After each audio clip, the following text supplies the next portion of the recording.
Hey everybody, welcome to Monster Monday. My name is DM Galabond, and before we get started tonight, I just want to say a little bit about our pre-show music. What you're listening to in the background is you're listening to Stream Beats. It's music by streamers for streamers. It's put together by Harris Heller, who is the mastermind behind Alpha Gaming, and this is copyright-free music that you can use on your live streams and your YouTube videos. You'll never get a copyright strike. Also want to give a big shout-out to Mo. Mo over at the Tabletop Bellhop. Mo is the OG when it comes to all things tabletop games. Card games, board games, party games, you name it. He has got everything you could possibly want to know about any kind of card game or any kind of board tabletop game, I should say, and includes everything from industry news, new releases, old favorites, and a whole galaxy of people doing social media, from podcasts to live streams to YouTube videos about all of your favorite games. So go check him out over at the tabletopbellhop.com. And with that, we're going to go ahead and we are going to bring the music down, and we are going to get started with our Monster Monday. Alright, this is Monster Monday for June 21st, 2021, and tonight we are talking about the Hydra. The Hydra is a monster that has been around for a long time in the lore of D&D, and there's a lot of variants of the Hydra that we can play around with. And we're going to talk a little bit about that when we get into how you can use the Hydra in your campaign. This is one of the few monsters that, without doing anything to it, you can literally use against any tier of adventures, from tier 1 all the way to tier 4, and we're going to talk about that a little bit later.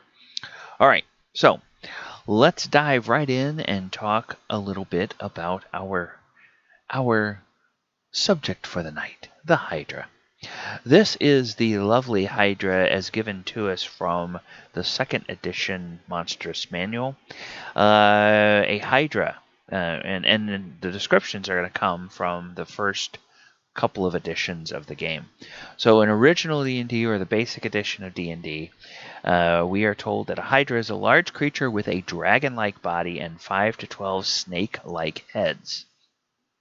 Alright, you're going to find that description differs and varies as we go through the various editions, and it's kind of interesting the way that both the heads and the body are described in different editions. Alright, now in the original, or I shouldn't say the original, in AD&D, or 1st edition, it talks about Hydrae. The Hydrae is the plural of Hydra. Hydrae are gray-brown to blackish-brown with lighter underbellies tinged towards yellow or tan. Their eyes are amber to orange, and the teeth are yellowish-white. And then in 2nd edition, where this image comes from, we are told that Hydrae are immense reptilian monsters with multiple heads. So that's a little bit about the various ways they've been described in the game.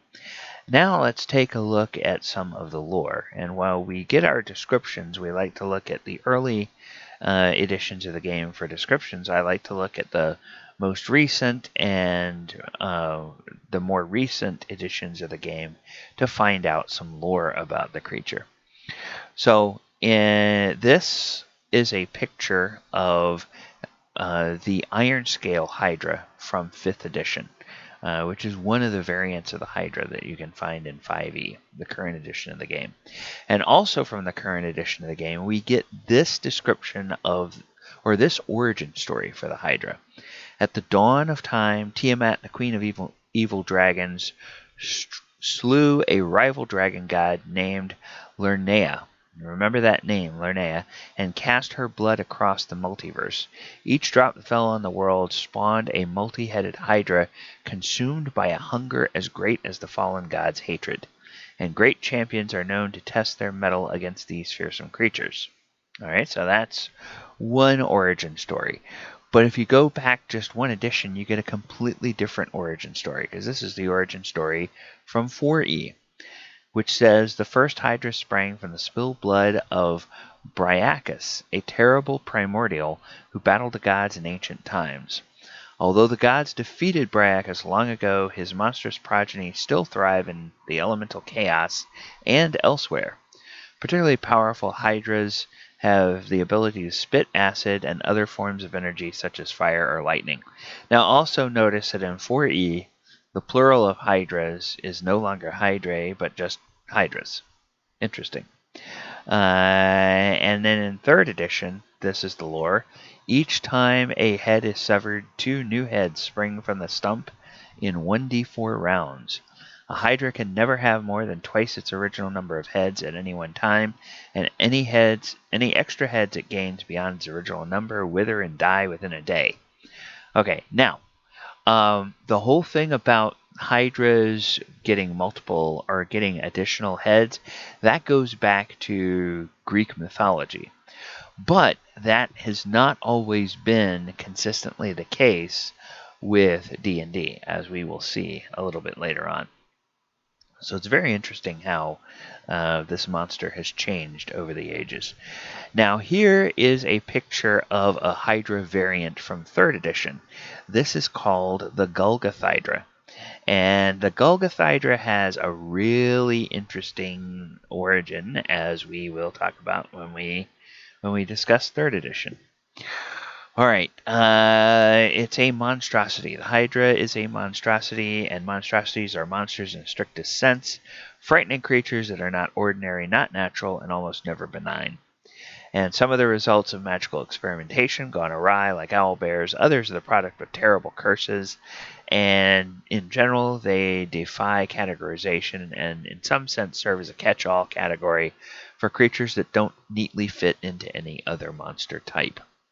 Now, the reason that creatures in D&D have a creature type is because you will notice that features that adventurers have and spells that adventurers can use will sometimes target or sometimes be resisted by certain creature types. And so knowing the creature type can give the adventurer a little bit of an idea of what may or may not work against the monster, or what they may or may not be able to do to the monster with their abilities or their spells. Okay, so let us go ahead and let's take a look at, we've teased it long enough, we'll take a look at what the differences from the Hydras are across the editions of D&D. To do that, we're going to go right to the source books. And we're going to start by going all the way back to the source book for the original edition or basic edition of D&D called the Rules Cyclopedia. And in the Rules Cyclopedia, the Hydra had an armor class of 5, and 5 is about middle of the road, not the toughest but not the weakest armor class. Had between 5 and 12 hit dice, so it gets 1 hit dice per head. It bites 5 to 12 times per round, so one bite per head, and does 1d10 damage for each bite. So it can do, if it rolls really well, if the DM rolls really well for the attacks and the damage, it can deal anywhere from 50 to 120 points of damage per round. So that's a pretty significant monster for something that's back in 1st edition. That's a lot of money, or a lot of damage. Now, here we see a few different variants on the Hydra, even all the way back at the beginning of the game. And I think it's interesting where it gives some inspiration to DMs right here. It says special unusual hydras can be created. These may have poisonous bites, or they might breathe fire, like a hellhound, for example, 8 points of damage per head. A few more examples are shown below, and it suggests that such creatures should be placed to guard special treasures. Alright, so there's a sea hydra, which is a monster adapted to water and that has fins instead of legs. A flying hydra, very rare and very dangerous. The monster has huge bat-like wings and is never mistaken for a dragon or wyvern.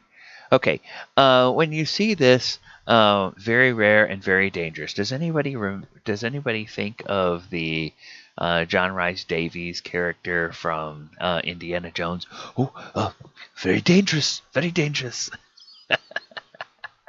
Okay, it swoops down and attacks with up to 3 heads, and each head capable of carrying off a man-sized or smaller victim.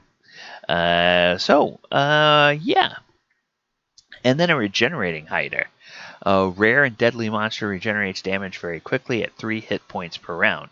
However, damage done by fire attacks, including flaming swords or wounds seared by a brand, will not regenerate. Now notice, nowhere in here does it talk about the heads regenerating. This regeneration is only about hit points regenerating. So that's a really interesting variation already from the classic myth. And just like we saw last week, we get an actual image of our creature here, the Hydra. This is one of the few creatures that gets an actual image in this resource from the original edition of the game. So very reptilian, very scary, bunch of heads all attacking this fighter who has a big long spear and is trying to keep from getting eaten alive.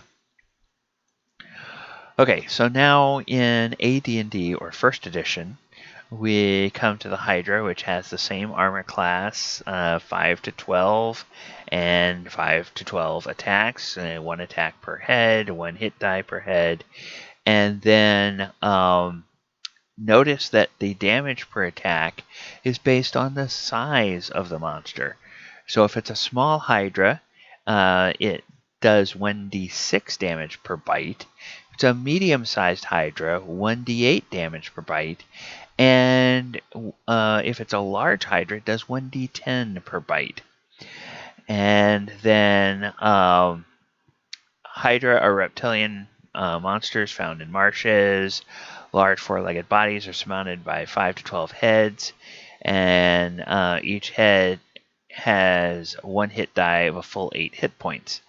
So when all the Hydra's heads are killed, the body dies, but not until each and every head is killed. Hydra attacks with a number of heads, and each head being considered as a hit die. Alright, and up to 4 heads are able to attack the same target simultaneously. And then a damage scored is based on the number of heads. So Hydra of 5 to 6 heads do 1d6 points per bite. Those with 7 to 10 heads do 1d8 points per bite. And those with 11 or 12 heads do 1d10 points per bite.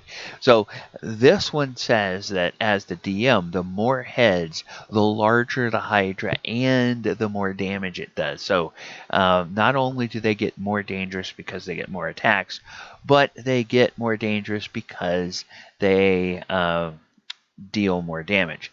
Now, remember I told you the origin story in 5th edition, Lernea, the rival god that Tiamat killed? Well, guess what? We now have a Lernean Hydra, which is a variant in AD&D, and these are very rare. It's indistinguishable from a normal Hydra until it's attacked, and every time one of the heads of these creatures is cut off or killed, it grows 2 new heads in 1d4 melee rounds, unless fire is applied to the dead member or neck stump. So a 5-headed Hydra could grow to a 12-headed monster in a single combat, and notice that it would gain more hit dice and greater damage per attack if it gets more heads.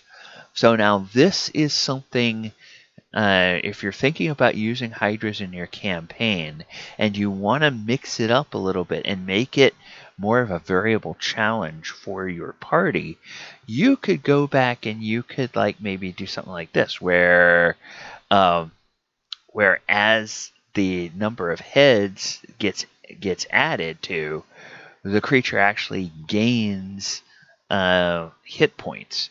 So you might cut off one head, but then it grows back 2 heads in its place, and oh, okay, hey, now it's got more hit. Now it's got more hit dice or more hit points than it did when you first started attacking it. And if it gains enough heads, ooh, it might start doing even more damage if you choose to run it that way. Now, yeah, that would be a homebrew type of monster, because in 5th edition, it doesn't gain that variable type of damage there. Another variant that they give us in 1st edition is the Pyro Hydra, which it looks just like a normal Hydra, except it breathes fire twice per day.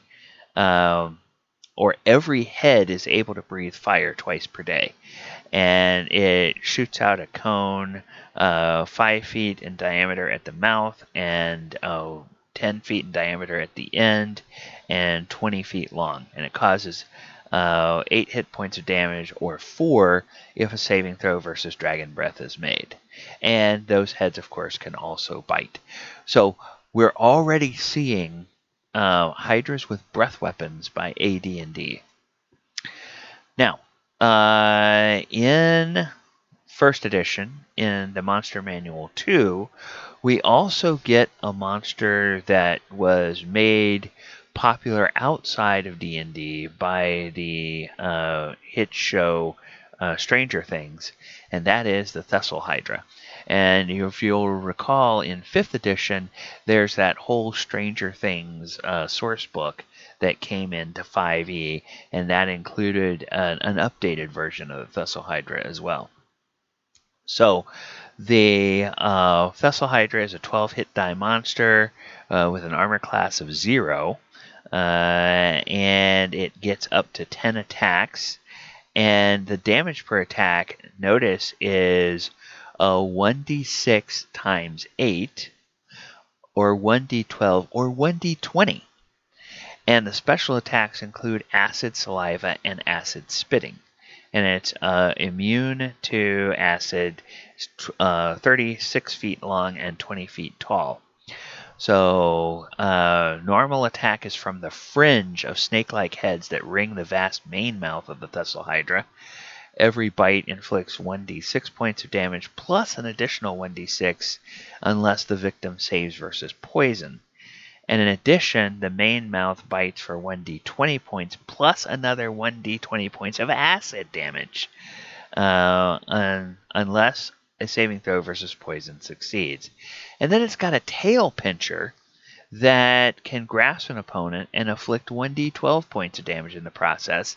And then that tail will drop the victim into the gaping maw during the same round.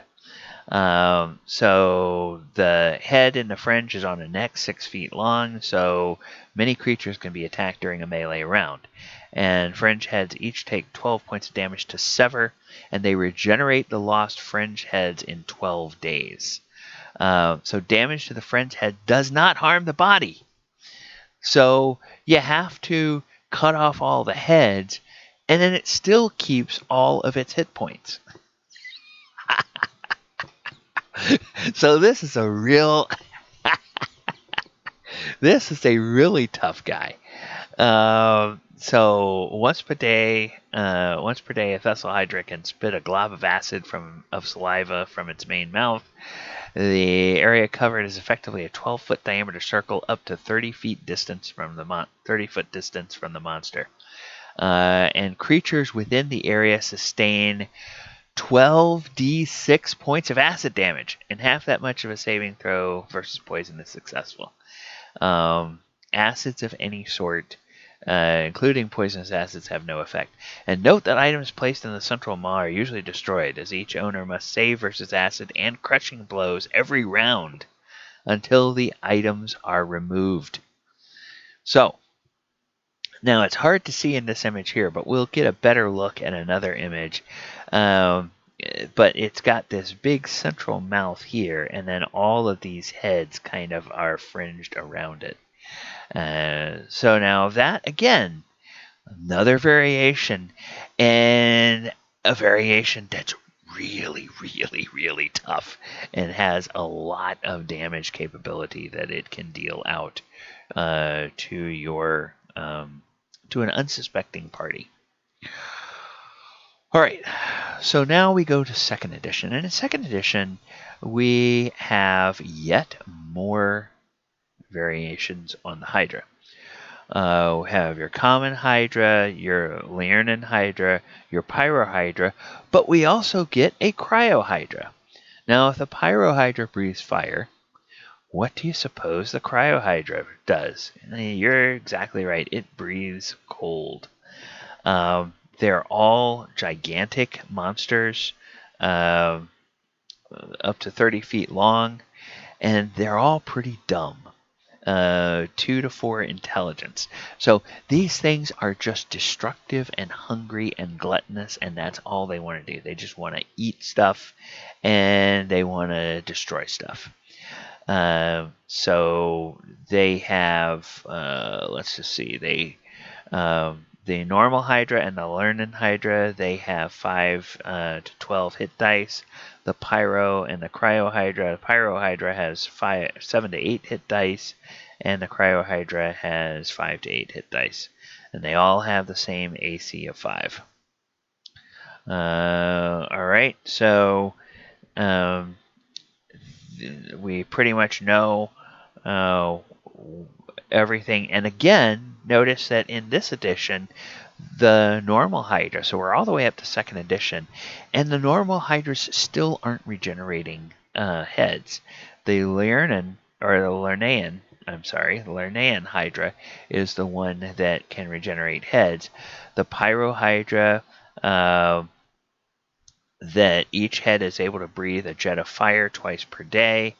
And then the Cryo Hydra, each head is able to breathe a stream of frost that does 8 points of damage. And again, saving versus breath weapons will cut the damage in half. Now we get to third edition. And third edition is where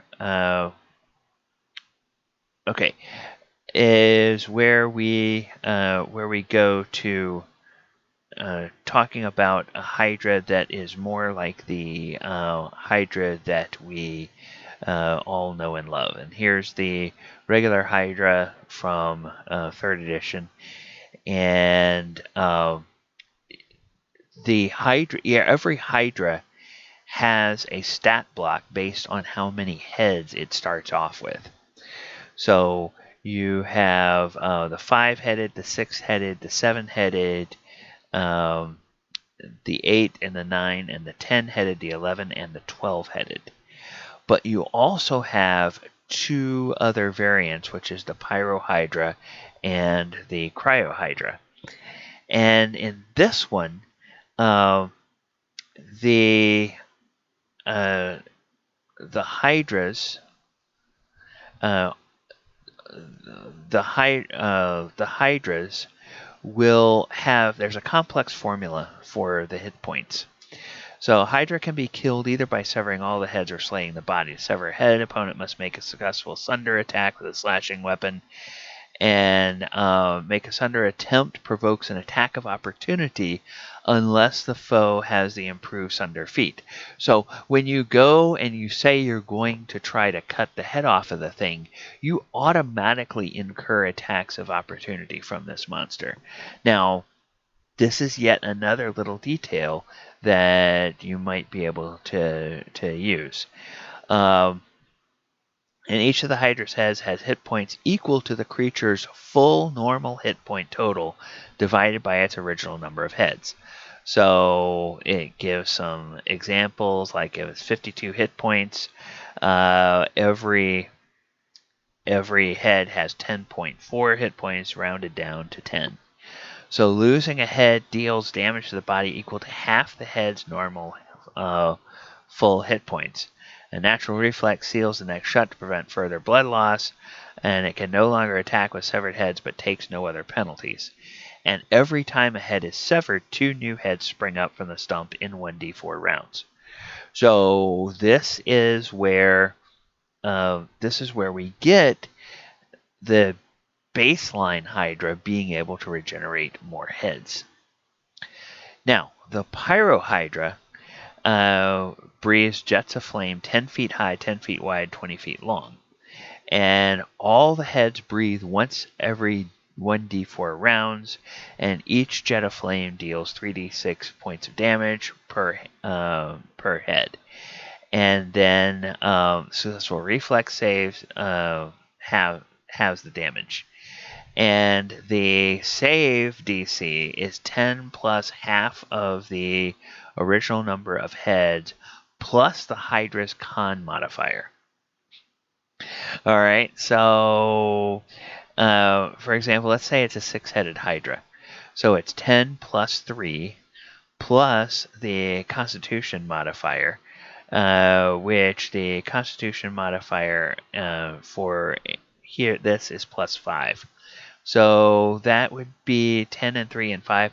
That gives you a DC 18, which is not quite as good as an adult dragon, but it's about on par with a young dragon, and you're dealing with 8 heads that can breathe fire. So that's a really tough thing to battle against in 3rd edition. And then finally you have the Cryo Hydra, which is pretty much the same thing, except it's all on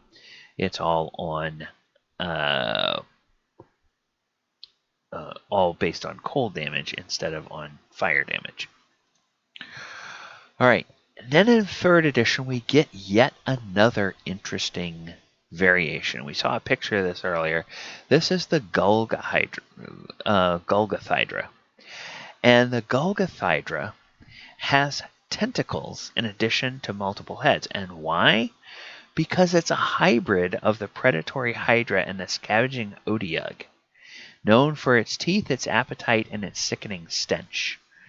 So each of the creature's 6 heads has a mouthful of sword-sized teeth whirling on a Hydra-style neck, able to reach targets up to 20 feet off the ground.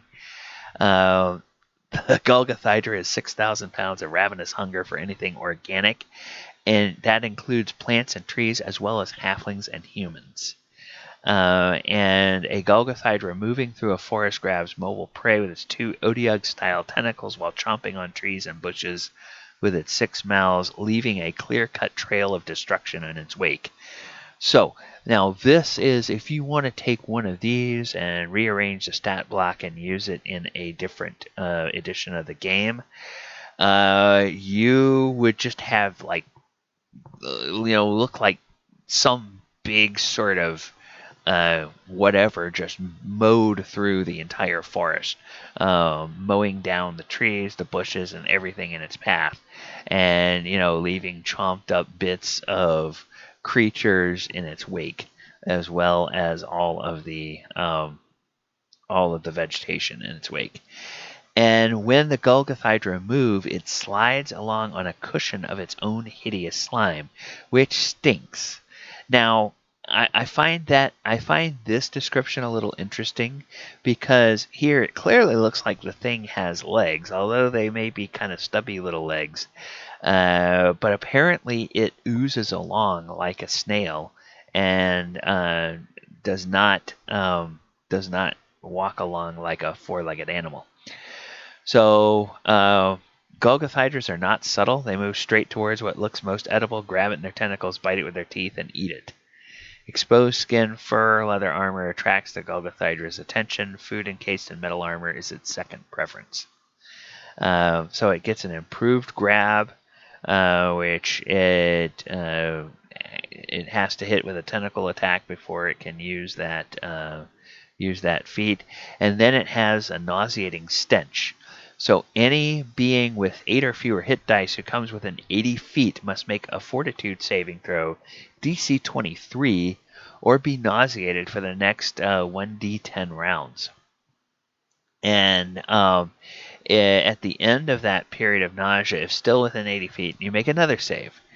And once you make your save, you don't have to make a save against that, against any Gulgathydra's nauseating stench ability for a full day. And if you are nauseated, you're unable to attack, cast spells, concentrate on spells, or do anything else requiring attention. The only action they can take is a single move or move equivalent action. So basically, the only thing you can do when you're nauseated by these things is run away, if you're smart. Alright, now we come to 4th edition. And in 4th edition, we get 3 different variations on the Hydra. You get the Fen Hydra, which is more or less the normal Hydra, and this is a level 12 solo brute. And down here, this is a picture of the Fen Hydra. Kind of looks like something that might live in a swamp. And it has, everything in 4th edition is kind of an outlier. So it's got an armor class of 25, 620 hit points. Hydra Fury, that's an ability that lets it make four attacks at will. And anytime the Fen Hydra becomes dazed or stunned, it loses 1 attack on its next turn instead. And Threatening Reach can make opportunity attacks against all enemies within its reach. And then the Fen Hydra lurks out of sight in a bog, hoping to surprise prey, and it slithers out of hiding and attacks with multiple heads, spending its action points to use Hydra Fury twice in the same round. Then the Mordant Hydra is this guy up here, and that's a level 18 solo brute. It's got an armor class of 31 and 880 hit points. It spits acid, and it has the same kind of other normal features as the Fen Hydra. And the Mordant Hydra usually spits acid with half its heads and bites with the other half, spending its action points to use Hydra Fury twice in a round. Multiple targets are within its reach. Hydra splits its attention between the closest foe and the enemy that hurt it the most. And then finally, you have the Primordial Hydra, which is this guy over here, this lovely creature, which is a level 25 solo brute. And it's a gargantuan elemental beast. And it has an armor class of 38 and 1,200 hit points. So now, in addition to the bites, it has a flaming acid spit, which has a range of 50 feet, and an attack bonus of plus 25.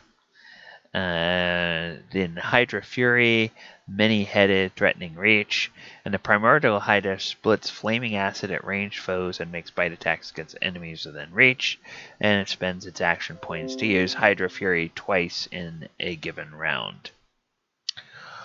Alright, so that is the Hydra in 4th edition, and now finally we come to 5th edition, and we get 4 distinct and different variations on the Hydra. So the Hydra in 5th edition, the base Hydra, it regrows its heads, has a 15 armor class, 172 hit points, has a swim speed and a movement speed, can hold its breath for an hour, 5 heads. While it has more than 1 head, it has advantage on saving throws against being blinded, charmed, deafened, frightened, stunned, and knocked unconscious. And whenever it takes 25 or more damage in a single turn, one of the head dies. If all the heads die, the Hydra dies. So then notice here the regrowth of the heads. In the older editions, it told us that the heads regrow in 1d4 rounds. Not so in 5th edition. At the end of its turn, it grows 2 heads for each of the head that died since its last turn, unless it's taken fire damage since the last turn. And it regains 10 hit points for every head regrown in this way. So,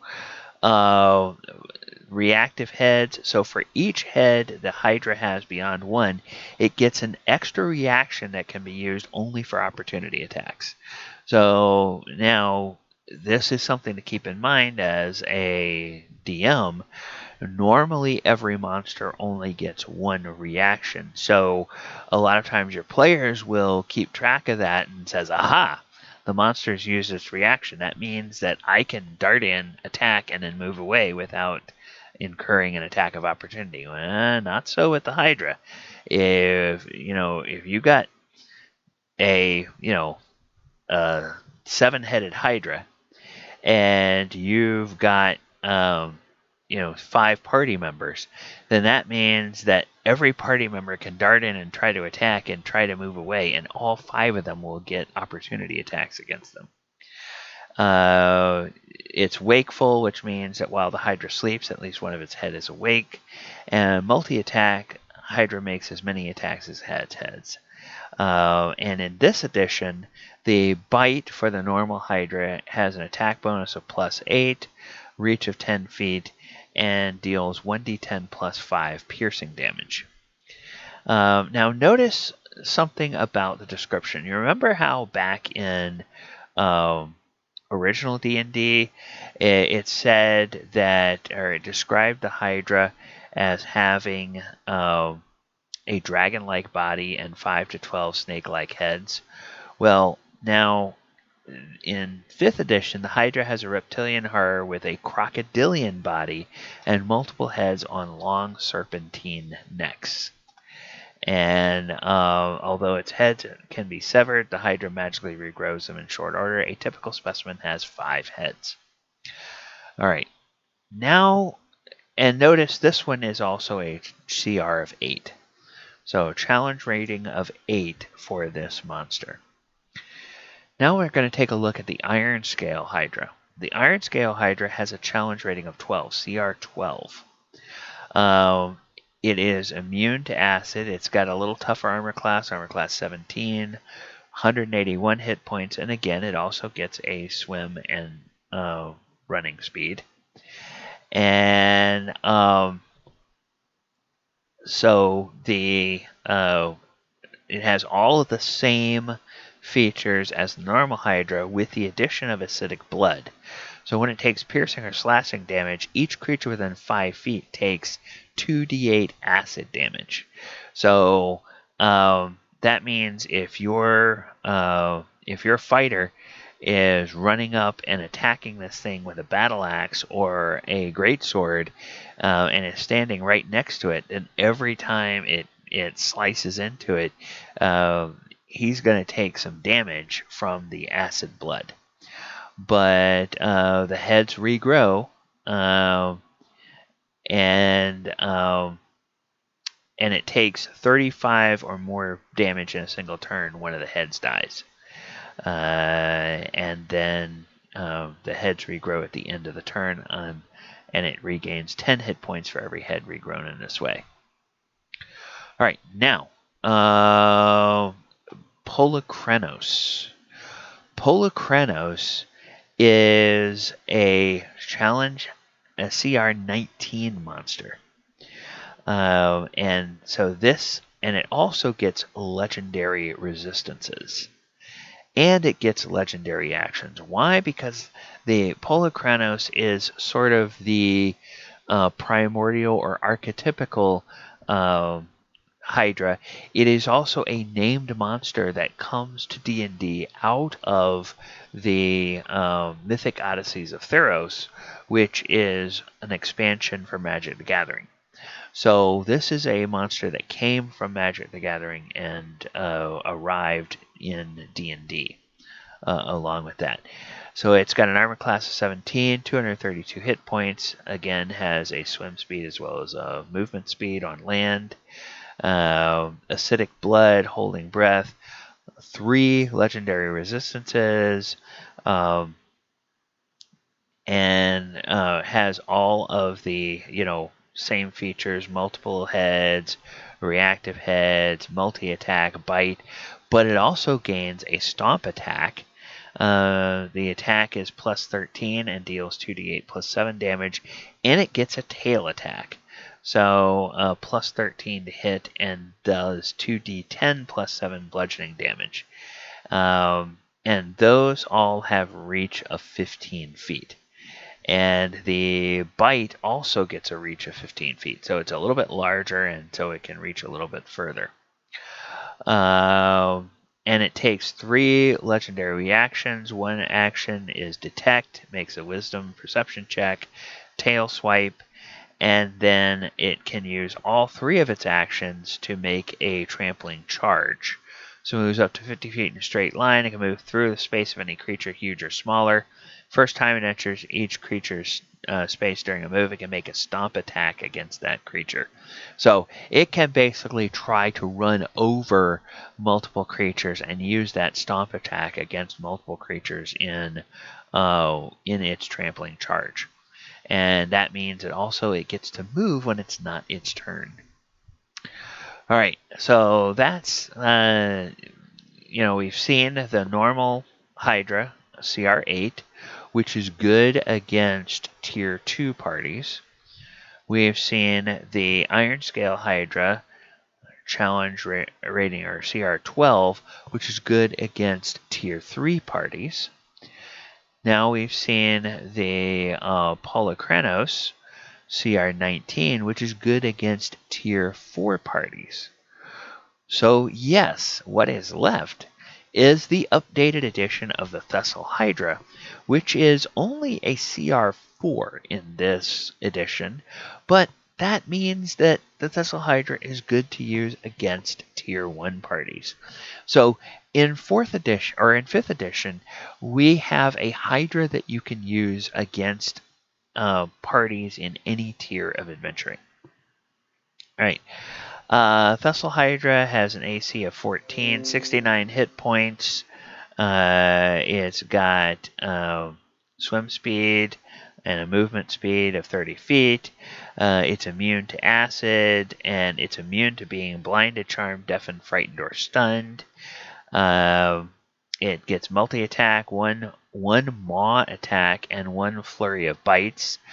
So the flurry of bites is plus 7 to each, reach 10 feet, piercing damage plus 10 poison damage. And the maw is a plus 7 and reach of 5 feet, 1d10 plus 4 piercing damage plus 5, or 1d10 acid damage.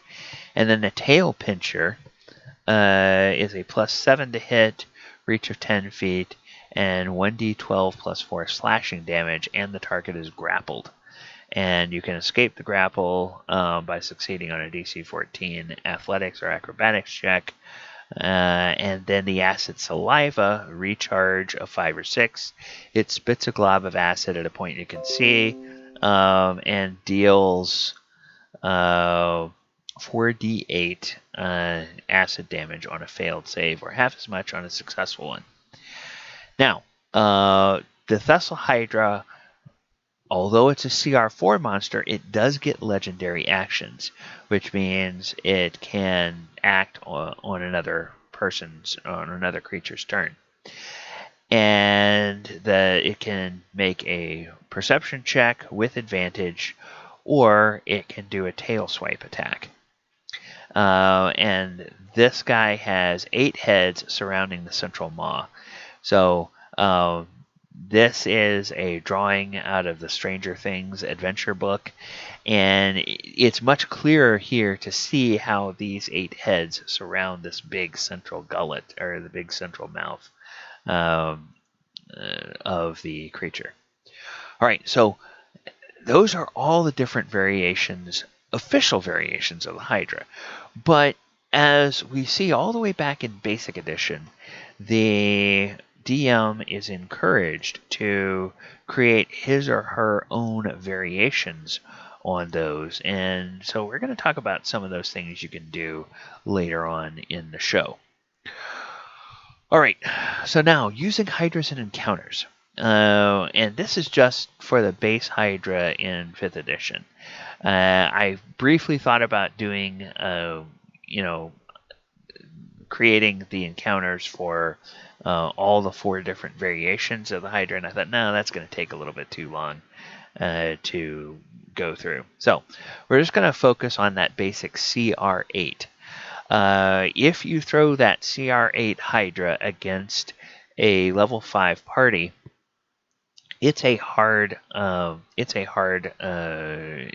challenging encounter, and against 5 PCs of level 5.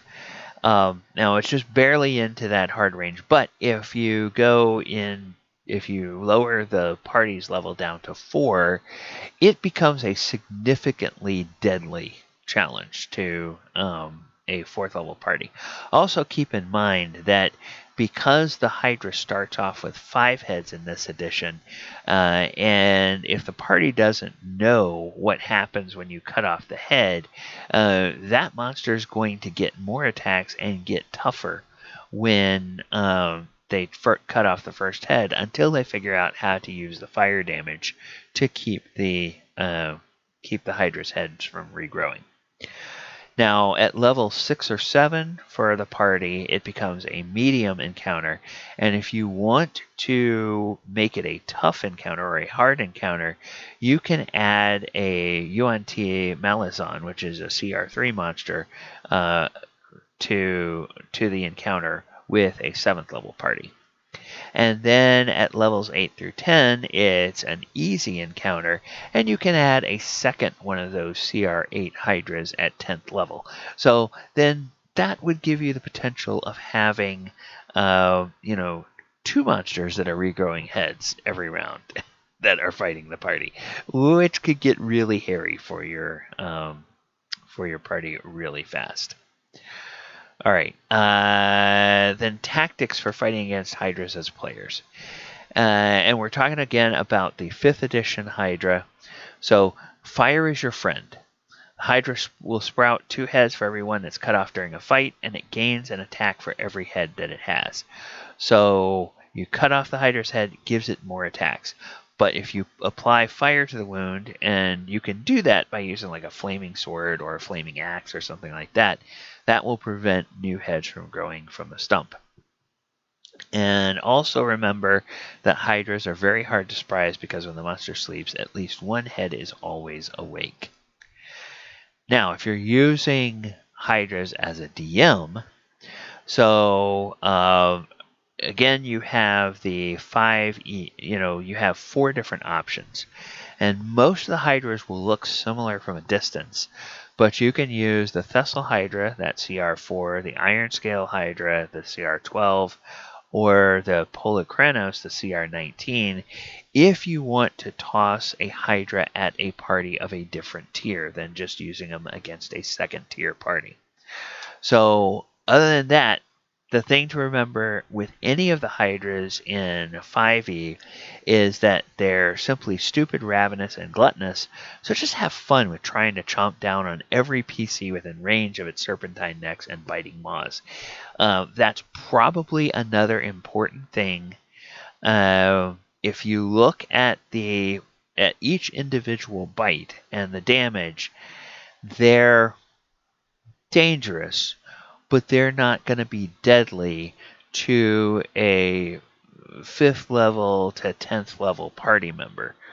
But if you had, unless the party deploys themselves in such a way that they only have 1 party member in reach of the heads, then concentrating all of the attacks on 1 party member is probably going to be really deadly, and is going to make that player's game a lot less fun that session, because, in the first round, my party went from my PC went from full health to completely dead because I got attacked 8 times by the stupid Hydra, or 5 times by the stupid Hydra.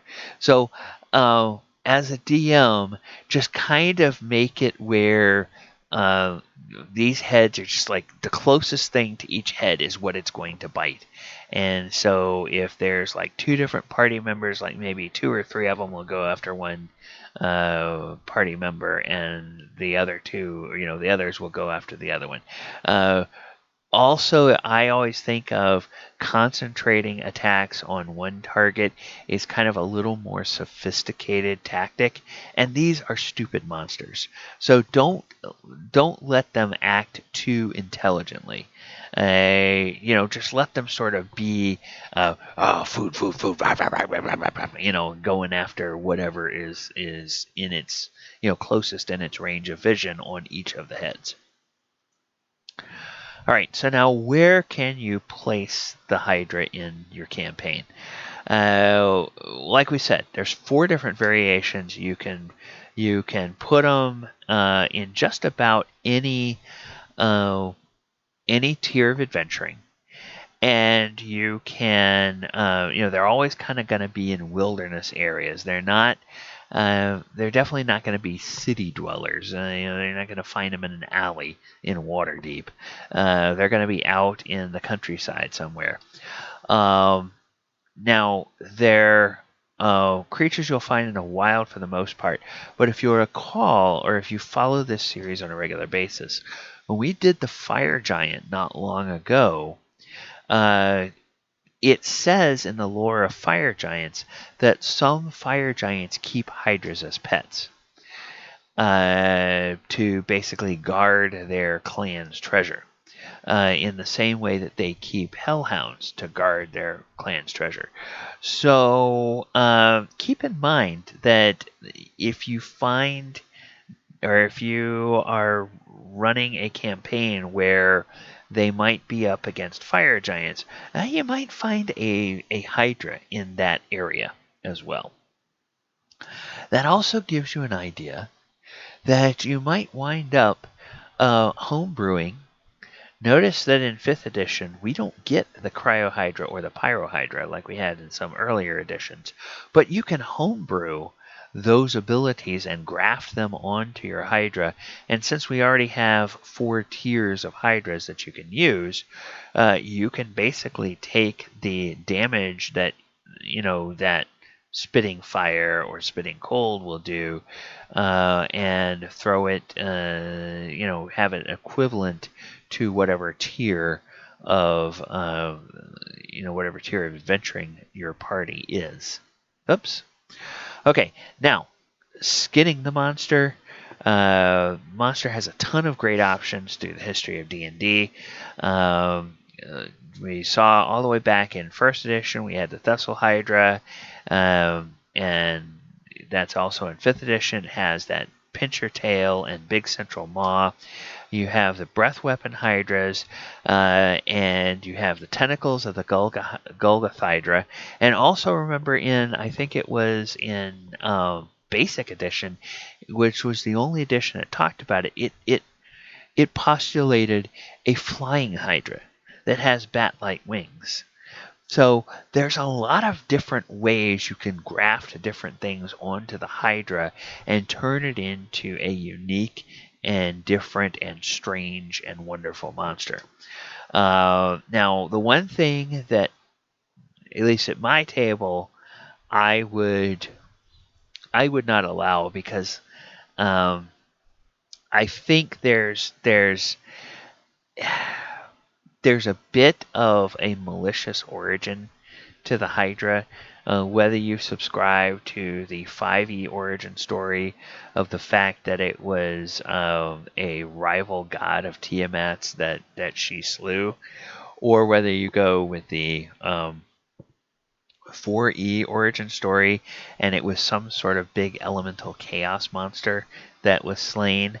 The one thing I would not allow a party to do at my table is I would never allow a party to try to subdue and, tame a Hydra. And that just, that would just not ever work. I don't think I'd ever allow them to find a Hydra nest, or I have no idea. I guess they're reptilian, so they probably lay eggs. I wouldn't allow them to find a nest. I wouldn't allow them to find baby Hydras. I wouldn't allow them to do that, just because that just would be so overpowering for a party.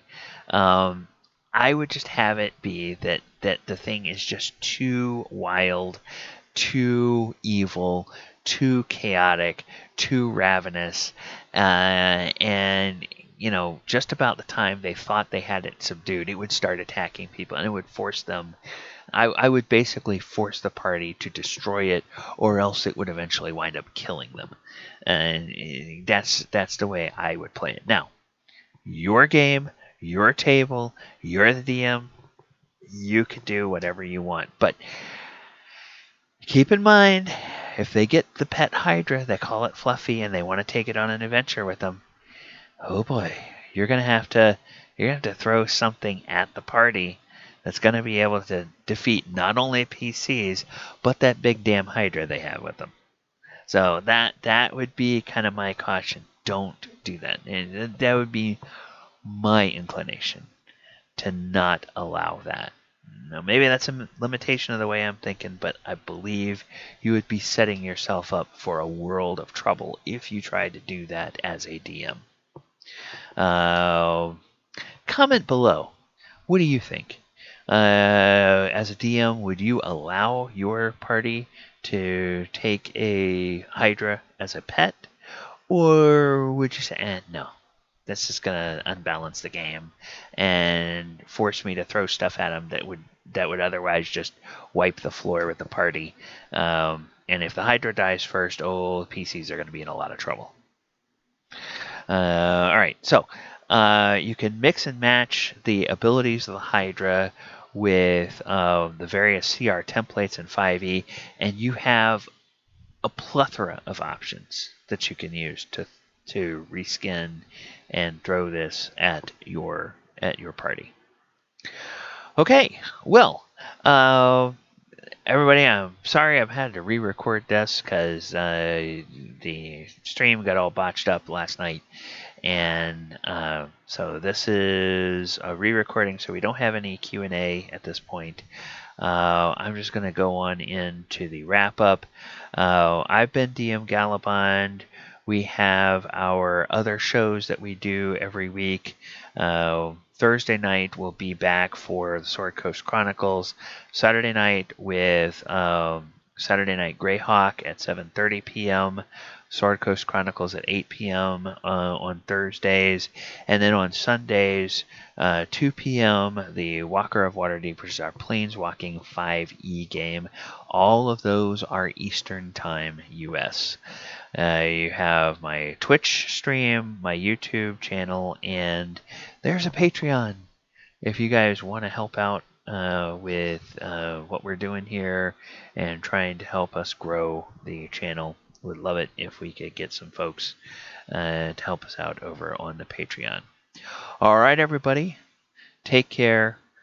Have a wonderful week, and I hope that you guys just have enjoyed this show, and we hope that we see you back here next time for yet another edition of Monster Monday. Good night, everyone.